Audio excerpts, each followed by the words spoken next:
The radio crackles to life in a dimly lit bunker beneath the Imperial Navy headquarters in Tokyo. Static fills the air before giving way to something else entirely, voices speaking in sharp, guttural consonants that flow like water over ancient stone. Commander Yamamoto leans forward, sweat beading on his forehead despite the cool underground air. Outside, the distant thunder of American bombers reminds everyone that the war has come dangerously close to home. "What language is this?" he whispers to the cryptanalyst hunched over banks of radio equipment. The codebreaker, Lieutenant Tanaka, has spent 3 sleepless nights trying to decipher these transmissions. His eyes are bloodshot, his uniform wrinkled from countless hours bent over intercepted messages. He shakes his head slowly, adjusting the frequency dial with trembling fingers. "It sounds like gibberish, sir. Random sounds strung together. Perhaps the Americans are simply transmitting nonsense to confuse us." Tanaka's voice carries the exhaustion of a man who has broken German enigma codes, cracked British naval ciphers, and decoded Soviet military communications. But this defies every cryptographic principle he knows. The transmission continues, urgent and precise. Words that sound like beshlo and klizi-yazi pierce through the static. The Japanese officers exchange glances, their confidence bordering on arrogance. They have intercepted and decoded every Allied communication system. Their cryptographic division is the finest in the Pacific Theater, perhaps in the world. This must be American desperation, a crude attempt to buy time with meaningless chatter. Commander Yamamoto chuckles, the sound echoing off the concrete walls. The Americans grow more desperate each day. First, they send flying coffins against our Zeros. Now they resort to playground games on the radio.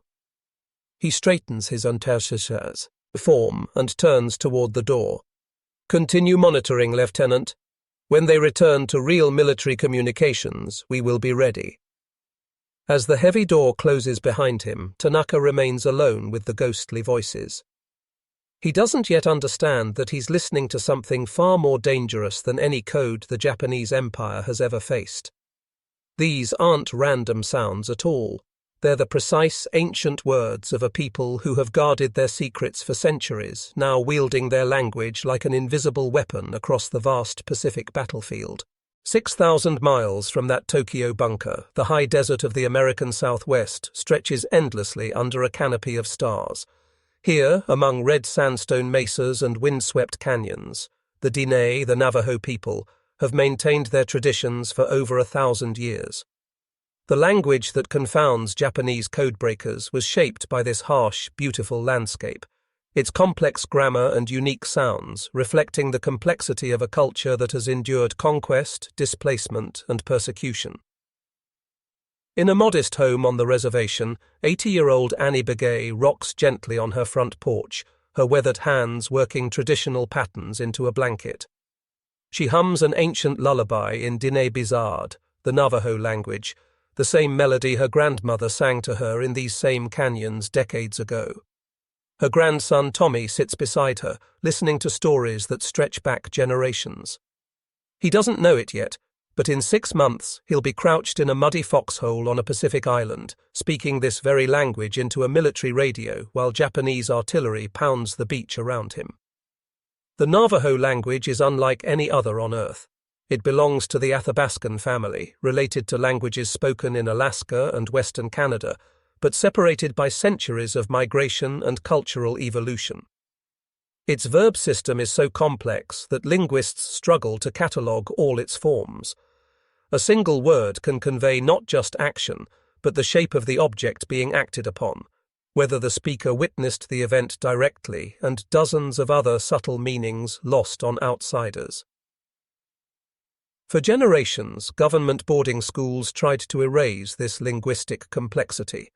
Navajo children were punished for speaking their native tongue, their mouths washed with soap, their heritage systematically stripped away.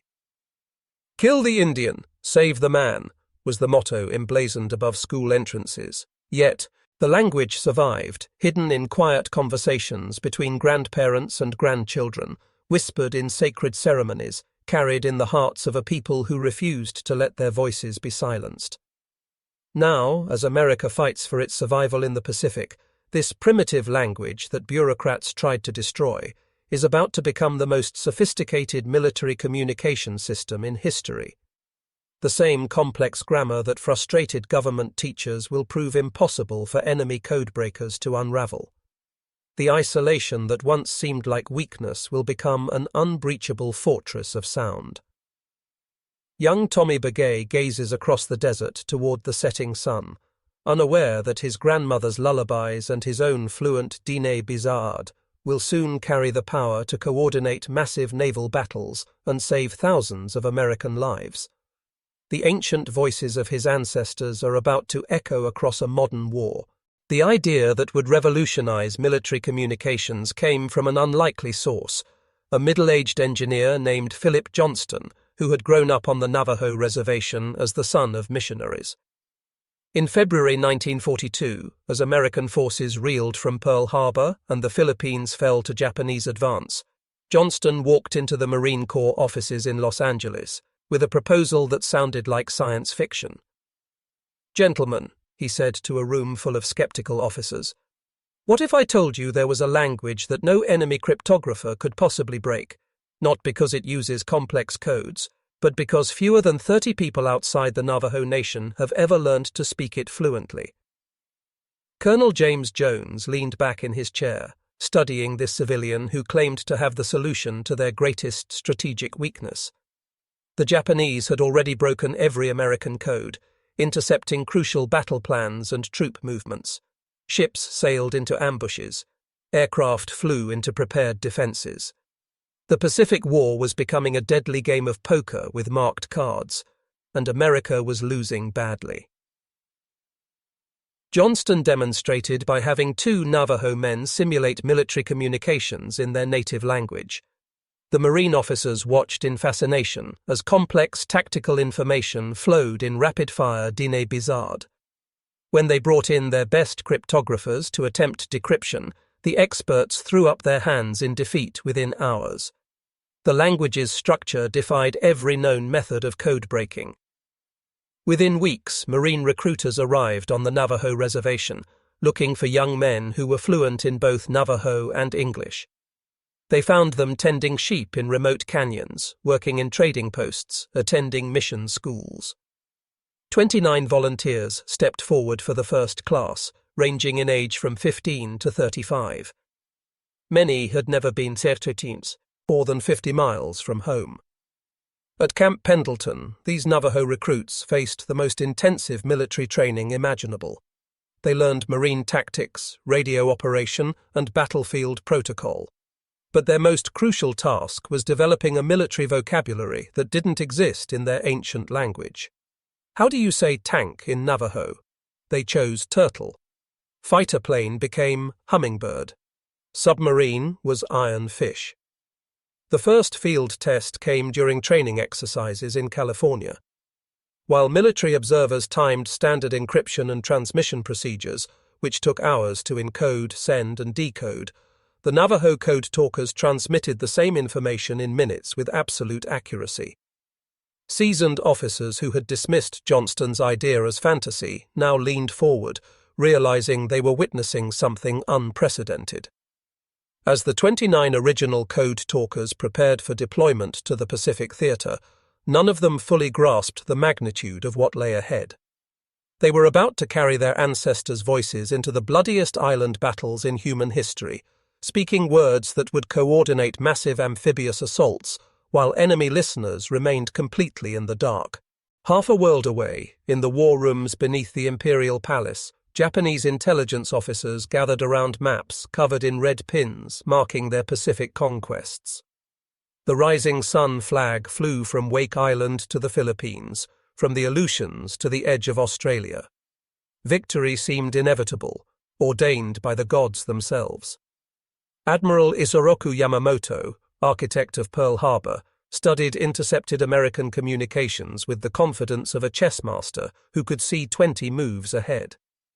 His cryptographic teams had penetrated every Allied code system: British naval communications, Australian Air Force transmissions, American submarine protocols, all lay open like books written in their native Japanese. The Americans relied too heavily on their machines, Yamamoto observed to his intelligence chief, Captain Yoshikawa. They believe that mechanical complexity equals security. They fail to understand that any code created by human minds can be broken by superior human minds. Then came reports of the strange transmissions. Field commanders across the Pacific forwarded intercepted radio traffic that defied analysis. Lieutenant Tanaka, now transferred to the main cryptographic center, presented his findings to the assembled officers. Charts covered in phonetic transcriptions filled the room. Chaji, Gini, Chilbetelgai, sounds that followed no recognizable pattern. Perhaps, suggested Captain Yoshikawa, lighting a cigarette with steady hands, the Americans have recruited African tribes to confuse us, or primitive peoples from their western territories. Laughter rippled through the room. The idea that sophisticated naval operations could be coordinated by savages speaking an uncivilized tongue struck these educated officers as absurd. Commander Sato, recently returned from the Solomon Islands, nodded agreement. We have observed Americans use intoyeds, GE hand signals and smoke, like children playing war games. This is likely more of the same primitive behavior. When pressed, they abandon proper military procedure for superstition and chaos. The Japanese had good reason for confidence. Their code-breaking successes had enabled the annihilation of Allied fleets, the perfect positioning of submarine wolf packs, and the anticipation of every major Allied offensive. Their intelligence apparatus was the finest military achievement of the modern age. As winter deepened in 1942, Admiral Yamamoto authorized his commanders to disregard the nonsensical transmissions entirely. Resources were better spent decrypting legitimate military communications than wasting time on American psychological warfare. The strange voices chattering across Pacific frequencies were dismissed as proof of enemy desperation, background noise from a dying empire. None of these brilliant officers suspected they had just made the most catastrophic intelligence decision in Japanese military history. The first real test came at Guadalcanal, where Marines waded ashore into a green hell of jungle combat and Japanese resistance. Private First Class Carl Gorman crouched in a waterlogged foxhole as mortar shells whistled overhead, his radio handset pressed against his ear. Around him, the stench of cordite and rotting vegetation filled the humid air. Palm trees, shattered by artillery, leaned at impossible angles like broken fingers pointing toward heaven. Dibeyazi, this is Mai. Gorman spoke rapidly into the handset, his voice barely audible above the chatter of machine gun fire. To any Japanese listener, the transmission sounded like meaningless syllables. But 60 miles away, on a Navy destroyer offshore, another Navajo Code Talker instantly understood. Rabbit, this is Coyote. Coordinates for an artillery strike on Japanese positions hidden in the jungle canopy. Within minutes, naval guns erupted from the darkened sea. Shells screamed overhead and detonated precisely where Gorman had directed them, silencing a Japanese machine gun nest that had pinned down an entire Marine platoon. The ancient language of the high desert had reached across the Pacific to deliver modern destruction with surgical precision. The pattern repeated itself across the Central Pacific campaign. At Tarawa, where Marines faced the most fortified Japanese positions in the war, Navajo voices coordinated the complex dance of amphibious assault. Landing craft approached blood-red beaches while code talkers transmitted continuous updates on enemy strongpoints, ammunition needs, and casualty evacuations. Japanese defenders, listening desperately for intelligence about American intentions, heard only incomprehensible chatter. Corporal Joe Kiyomiya found himself calling in close air support during the nightmare of Saipan. Pressed flat against volcanic rock as Japanese, so snipers targeted anything that moved, he whispered coordinates for American dive bombers. Gini Jaisho. The Navajo words for chicken hawk identified friendly aircraft preparing to attack Japanese artillery positions barely 200 yards from American lines. The precision was extraordinary.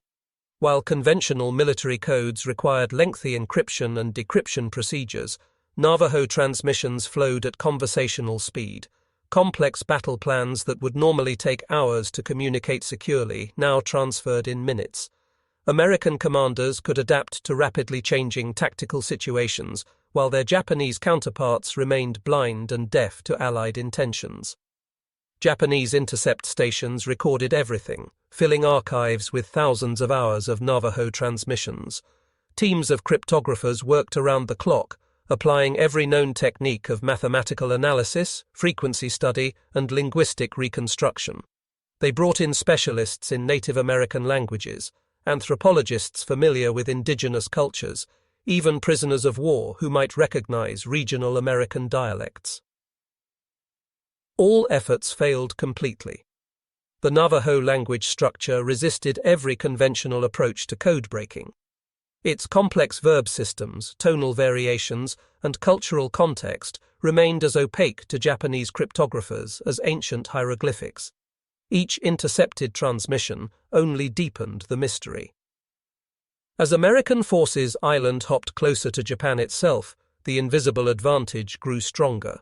The voices that Japanese commanders had dismissed as primitive gibberish were coordinating the largest naval operations in human history, and the enemy remained completely unaware of the weapon being used against them. October 1944.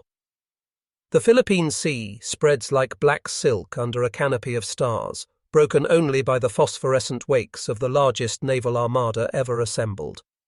Admiral William Bull Halsey's Third Fleet maneuvers through the darkness, hunting the remaining strength of the Imperial Japanese Navy. Aboard the USS New Jersey, Navajo Code Talker Harrison Lapahie adjusts his radio headset and peers into the night, knowing that somewhere beyond the horizon, Japanese Admiral Takeo Kurita leads 4 battleships and 8 cruisers toward what he believes will be a decisive victory. The Japanese plan is elegant in its complexity. 3 separate fleets will converge on Leyte Gulf simultaneously, crushing the American invasion force against the beaches of the Philippines. Admiral Kurita's center force will punch through the San Bernardino Strait like a steel fist, while Admiral Nishimura's southern force attacks through Surigao Strait. Meanwhile, Admiral Ozawa's northern force will lure American carriers away from the landing zones, leaving the invasion beaches defenseless. It should work perfectly. Japanese naval intelligence has tracked American fleet movements, identified key command ships, and calculated optimal approach routes. Their battle plan accounts for every major American naval unit in the Western Pacific. There's only one factor they haven't considered: the voices speaking in Diné Bizard across dozens of American radio frequencies. As Kurita's battleships steam through the Sibuyan Sea, American submarines shadow their movement. But instead of breaking radio silence with conventional encrypted messages that might alert Japanese listeners, they report positions using the invisible language. Besh lo naltsus ye chil betel gai, coordinates that pinpoint the Japanese fleet's exact location flow instantly to American commanders. Lapahie receives orders in rapid-fire for a Navajo from the task force flagship. His translation to the ship's captain takes seconds. Enemy battleships bearing 270, range 40,000 yards, speed 22 knots. The USS New Jersey's massive 16-inch guns begin their deadly rotation toward the target. Throughout the night, the coordination continues with flawless precision. Admiral Nishimura's southern force encounters American battleships positioned with impossible accuracy across Surigao Strait. The Japanese admiral, expecting to achieve tactical surprise, instead sails into a devastating crossfire that sends his flagship to the bottom within minutes. Admiral Ozawa's carrier decoys successfully draw Halsey's main force northward, but the American commander maintains perfect communication with his scattered task groups through Navajo transmissions. When Kurita's battleships finally break through San Bernardino Strait and approach the vulnerable landing beaches, they face not defenseless transport ships but perfectly positioned destroyer squadrons that have been warned of their approach. The 4-day Battle of Leyte Gulf becomes the largest naval engagement in history, and the Navajo Code Talkers orchestrate American movements like conductors leading a deadly symphony.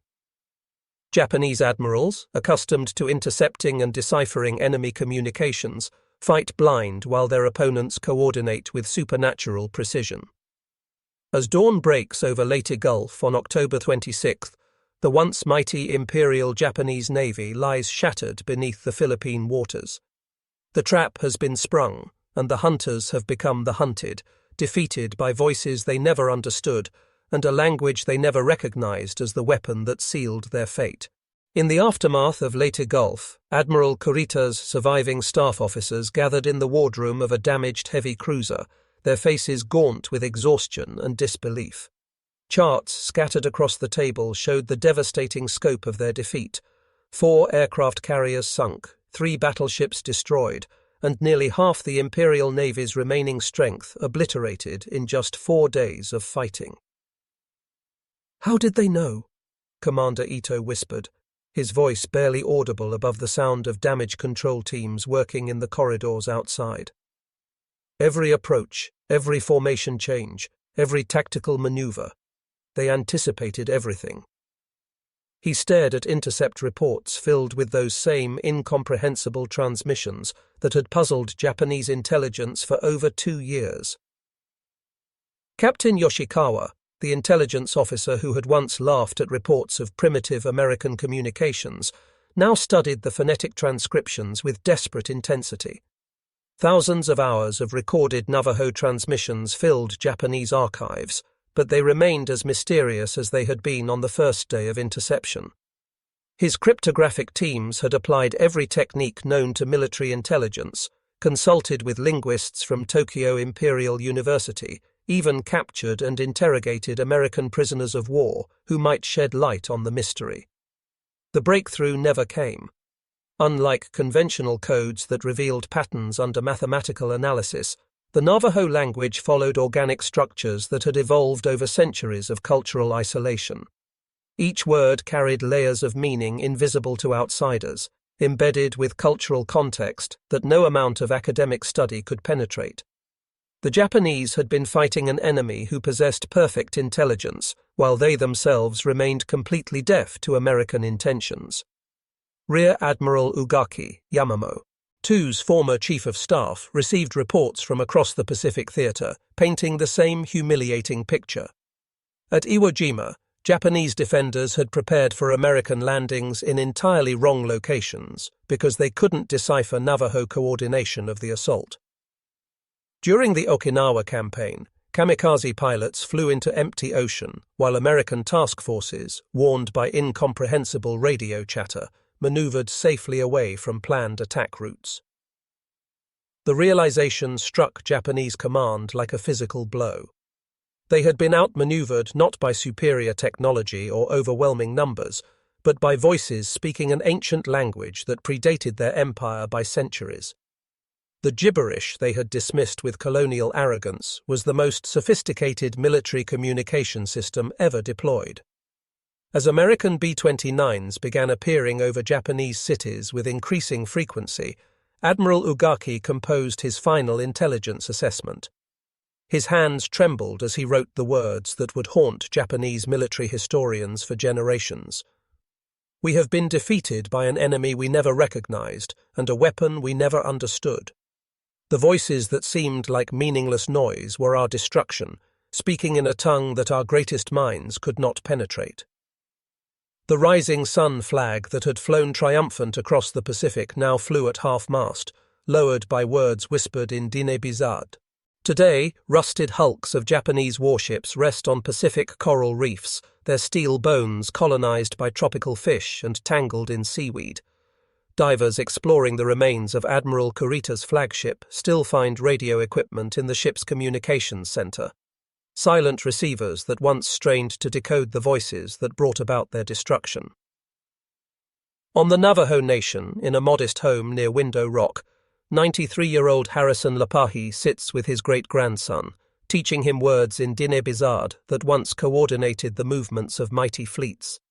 The ancient language that government schools tried to erase has not only survived, but helped preserve the freedom that nearly destroyed it. Our grandfathers understood something the enemy never learned, Lapahie tells the boy in Navajo, his weathered hands tracing patterns in the sand outside their home. Language isn't just words. It's the spirit of a people, carried in every syllable, protected by every speaker.